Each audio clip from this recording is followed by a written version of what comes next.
Hi friends, welcome to our channel. ఈరోజు మన ఛానల్లో ఒక స్పెషల్ రెసిపీని మీతో షేర్ చేయబోతున్నానండి. ఈరోజు కొబ్బరి జున్నుని చాలా ఈజీగా పర్ఫెక్ట్గా ఎలా చేయాలో చూపిస్తాను. రాని వాళ్ళు కూడా, ఫస్ట్ టైం చేసే వాళ్ళు కూడా చాలా ఈజీగా చేసుకోవచ్చు అన్నమాట. చూడండి సాఫ్ట్గా ఎంత బాగా వచ్చిందో. మనం పర్ఫెక్ట్గా ఈ కొబ్బరి జున్నుని ఎలా ప్రిపేర్ చేయాలన్నది ఈ వీడియోలో చూసేద్దాము. టిప్స్తో సహా, కొలతలతో సహా చాలా ఈజీ వేలో ఎలా చేయాలో చూసేద్దాం రండి. మరి లేట్ ఎందుకు, ఎలా చేయాలో చూసేద్దాం రండి.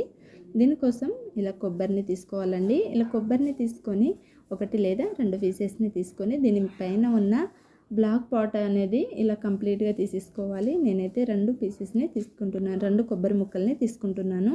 సో ఇలా కొబ్బరి ముక్కల్ని తీసుకొని దీన్ని క్లీన్ చేసేసుకొని సన్నగా ముక్కలుగా ఇలా కట్ చేసి ఒక ప్లేట్లో యాడ్ చేసి తీసుకోవాలన్నమాట. సో ఇలా కంప్లీట్గా ఒక ప్లేట్లోకి యాడ్ చేసి తీసుకున్నాక ఒక బౌల్తో మనకి ఎంత క్వాంటిటీ ఉందండి మనం కొలుచుకొని తీసుకుందాము. ఒక బౌల్లోకి యాడ్ చేశానండి నేనైతే. ఇలా కప్తో యాడ్ చేస్తే 1.5 కప్ వరకు నాకు ఈ పీసెస్ అనేది వచ్చాయన్నమాట. చూడండి ఇలా 1 కప్పున్నర ముక్కలు అనేది వచ్చాయి. దీన్ని మిక్సీ జార్లో యాడ్ చేసేసుకొని ఇలా మెత్తగా గ్రైండ్ చేసి తీసుకోవాలి.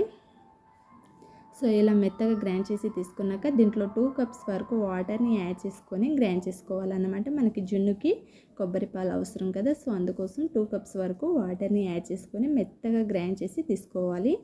ఇలా మెత్తగా గ్రైండ్ చేసి తీసుకున్నాక దీన్ని మనం ఒక బౌల్ తీసుకొని ఒక జాలిగంట తీసుకొని సపరేట్ చేసుకోవచ్చు. మీకు ఇది ప్రాసెస్ అనేది కొంచెం ఇబ్బందిగా అనిపిస్తే ఒక కాటన్ క్లాత్ తీసుకొని కాస్త నెట్ టైప్ ఉన్న కాటన్ క్లాత్ని తీసుకొని దాంట్లో యాడ్ చేసి ఇలా ఒత్తినట్లయితే మనకి ఈజీగా ఈ పాలు అనేది సపరేట్ అయిపోతాయి అన్నమాట. సో దీంట్లో ఉన్న ఈ పేస్ట్ని పడేయకుండా మనం యూజ్ చేయొచ్చండి. స్వీట్ అనేది ప్రిపేర్ చేసుకోవచ్చు. ఆ వీడియో కావాలి అంటే నేను డిస్క్రిప్షన్ లింక్ ఇస్తాను, కావాల్సిన వాళ్ళు చూడండి. ఈ పేస్ట్ అనేది వేస్ట్ చేయకుండా మనం టేస్టీగా స్వీట్ని ప్రిపేర్ చేసుకోవచ్చు. సో ఈ పేస్ట్ని ఒక బౌల్లో కంప్లీట్గా యాడ్ చేసి పక్కన పెట్టేసుకోవాలి. నేనైతే ఇలాగే పెట్టేసుకుంటున్నాను. నాకైతే ఇంత పేస్ట్ వచ్చేసింది అనమాట. దీన్ని పక్కన పెట్టేసుకోండి. పక్కన పెట్టేసుకొని ఈ పాలని మనం ఒక గిన్నె తీసుకొని దీంట్లోకి సగం వరకు యాడ్ చేసేసుకోవాలి. ఇలా సగం పాలని యాడ్ చేసేసుకొని ఈ సగం పాలని ఈ బౌల్లోకి తీసేసుకుంటున్నాను అన్నమాట.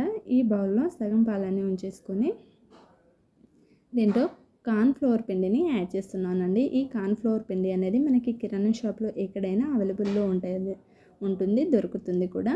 సో నేనైతే 4 టేబుల్ స్పూన్ల వరకు కార్న్ ఫ్లోర్ పిండిని తీసుకుంటున్నాను. మీ దగ్గర ఇలాంటి టీ స్పూన్తో కొలతలు ఎలా చేయాలి అనుకుంటే మాత్రం ఒక బౌల్ తీసుకుంటాం కదా మనం, అదే బౌల్తో సగం వరకు తీసుకుంటే సరిపోతుంది.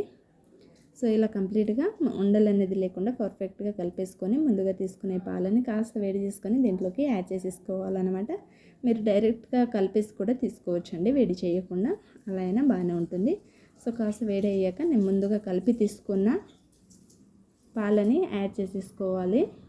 సో ఇలా యాడ్ చేసేసుకొని మధ్యలో కలుపుకుంటూ తీసుకోవాలన్నమాట. కలుపుకుంటూ తీసుకున్నాక దీంట్లోకి 1/2 కప్ వరకు షుగర్ని యాడ్ చేసుకోండి. అంటే సుమారుగా 4 టేబుల్ స్పూన్ల వరకు షుగర్ని యాడ్ చేస్తే సరిపోతుందన్నమాట. సో ఇలా కంప్లీట్గా ఉండలు అనేది రాకుండా, అడగంటుకోకుండా చిక్కపడేంత వరకు మనం దీన్ని కలుపుకుంటూ తీసుకోవాలన్నమాట. వీడియో క్లిప్లో చూపిస్తున్నట్టు ఈ క్వాంటిటీలో ఉంటే మనకి చిక్కగా సరిపోతుంది. సో ఇలా వచ్చాక మనం స్టవ్ ఆఫ్ చేసి తీసుకుంటే సరిపోతుందండి. ఇలా కలుపుకొని స్టవ్ ఆఫ్ చేసేసుకొని కాస్త చల్లారిపోయినాక తీసుకోకూడదండి, కాస్త వేడిగా ఉన్నప్పుడే ఇలాంటి ఒక గ్లాస్ బౌల్లోకి తీసేసుకోవాలి. సో గ్లాస్దే వాడాలని ఏమీ లేదండి, స్టీల్ అయినా ఏ బౌల్స్ అయినా పర్లేదు. సో ఇలా యాడ్ చేసేసుకొని దీన్ని ఫ్రిడ్జ్లో 1.5 అవర్స్ వరకు పెట్టుకుంటే సరిపోతుందండి. 1 అవర్ పెట్టినా మనకి ఇది పర్ఫెక్ట్గా ఈజీగా వచ్చేస్తుంది అనమాట జున్ను అనేది. సో ఇలా 1 అవర్ పెట్టి తీసుకొని ఒక ప్లేట్ తీసుకొని ఇలా రఫ్ చేసి యాడ్ చేసుకున్నట్లయితే మనకి ఈజీగా జున్ను అనేది సపరేట్ అయిపోతుంది. దీని మీద కొంచెం ఇలా డ్రై ఫ్రూట్స్తో డెకరేషన్ చేసుకొని తినండి, చాలా బాగుంటుంది. మనకి చాలా ఈజీ వేలో, ఈజీ మెథడ్లో కొబ్బరి మిగిలిపోయినప్పుడైనా సరే, స్వీట్ కావాలనుకున్నప్పుడైనా సరే, ఎప్పుడైనా సరే, ఇంటికి ఎవరైనా కొత్తగా వచ్చినప్పుడైనా సరే ఇలా టేస్ట్గా చేసి పెట్టండి. డిఫరెంట్గా చాలా బాగుంటుందన్నమాట. చాలా ఈజీ వేలో కొబ్బరి జున్ను అనేది ఎలా ప్రిపేర్ చేయాలో చూసేసాం కదా ఫ్రెండ్స్. చాలా టేస్టీగా కూడా, చాలా ఈజీగా మనం ఇలా పీస్గా కట్ చేసి తీసుకున్నట్లయితే చూడండి ఎంత అంటే అంత సాఫ్ట్గా వస్తుంది. ఇలా ఒత్తి చూసినట్లయితే మనం సాఫ్ట్గా వేలో వస్తుందన్నమాట.